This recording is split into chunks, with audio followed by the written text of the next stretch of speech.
راہ شوق ہر کسی کی اپنی طلب اور اپنے اندر کی ایک لگن کے ساتھ کسی بھی ڈگر پہ چلنے کو راہ شوق کہا جاتا ہے۔ آپ کے اندر کی لگن، آپ کے اندر کی تڑپ، آپ کے دل اور دماغ کی کوارڈینیشن کے ساتھ جس راستے کو آپ منتخب کرتے ہیں، جو راستہ آپ اپنی زندگی کے لیے متعین کرتے ہیں، اس راستے کو راہ شوق کہا جاتا ہے۔ اور اس راہ شوق میں چلنے والے کبھی بھی دنیا داری کے انداز میں نہ سوچتے ہیں نہ کوئی عمل کرتے ہیں۔ ان کا اپنا ہی ایک انداز ہے، ان کا اپنا ہی ایک الگ سے ایک گراف ہے۔ اس انداز اور اس گراف کے ساتھ وہ اس راہ پہ چلتے ہیں اور اپنے قدم اٹھاتے ہیں اور اٹھاتے ہی چلے جاتے ہیں۔ چاہے کوئی بزنس میں کسی چیز کا شوق رکھتا ہے تو وہ اس کے اندر اتنا ڈوب جاتا ہے کہ دنیا داری کے تمام کلیے اس کے آگے معنی نہیں رکھتے۔ وہ اپنے کچھ کلیے منتخب کرتا ہے اور انہی کلیوں پہ اپنی زندگی جیتا ہے اور اپنے بزنس کو انہی کلیوں کے ساتھ آگے بڑھا کے چلتا ہے، انہی زاویوں کے ساتھ، انہی پیمانوں کے ساتھ وہ اس اپنے بزنس کو آگے بڑھاتا ہے اور اس پہ کام کرتا ہے۔ اور پھر ایک وقت آتا ہے کہ وہ اس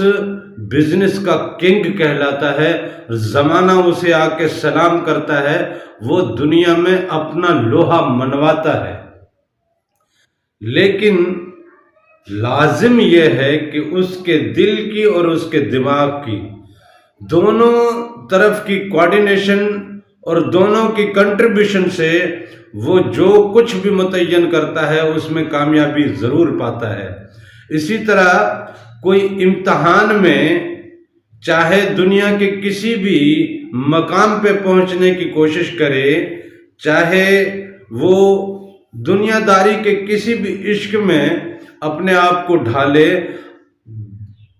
وہ کچھ بھی کرنا چاہے، کچھ بھی کرنا چاہے،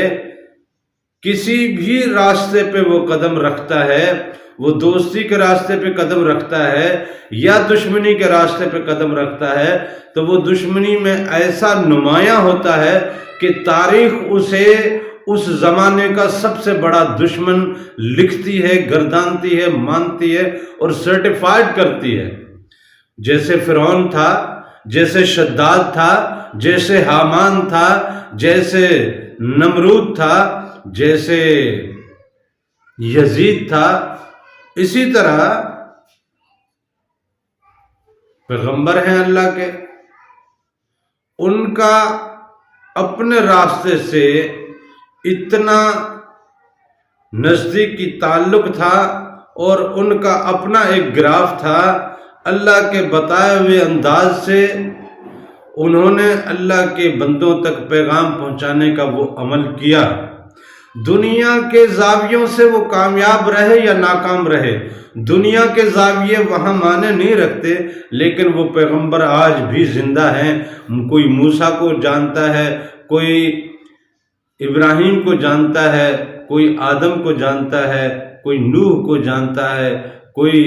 کس پیغمبر کے حوالے سے کوئی حضرت عیسیٰ علیہ السلام کو فالو کرتا ہے، کوئی حضور نبی کریم سرکار دو عالم، سردار دو عالم، تاجدار دو عالم، تاجدار انبیاء، امام الانبیاء، ہمارے اور آپ کے اور اللہ کے سب سے زیادہ محبوب آقا دو جہاں حضور نبی کریم صلی اللہ علیہ وسلم کی زندگی بھی ہمارے سامنے ہے۔ اور بالکل یہی پیمانہ آج تک لاگو ہوتا ہے اور ہر کسی پہ لاگو ہوتا ہے۔ جو بھی راہ شوق میں قدم رکھتا ہے، وہ کوئی بھی ہو، کسی بھی طرح کا شوق رکھ کے وہ کسی بھی راہ کو چنتا ہو وہ اس راہ کا راہی کہلاتا ہے، اور زمانے میں اس کا اپنا ایک نام ہوتا ہے، زمانے میں اس کی اپنی ایک پہچان ہوتی ہے، زمانے میں اس کی اپنی ایک الگ سے تھیوری جو ہے وہ تاریخ میں رقم ہوتی ہے۔ اسی طرح اللہ والے جو ہیں ان کا بھی اپنا ہی ایک شوق ہے، اور اسی شوق کی، لگن کی اور اسی تڑپ کی انہوں نے جو مثال سیٹ کی ہے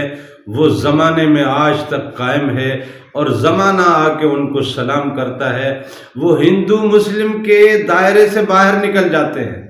جیسے اللہ تعالیٰ ہندو مسلم کے دائرے سے بالکل ہی مابرا،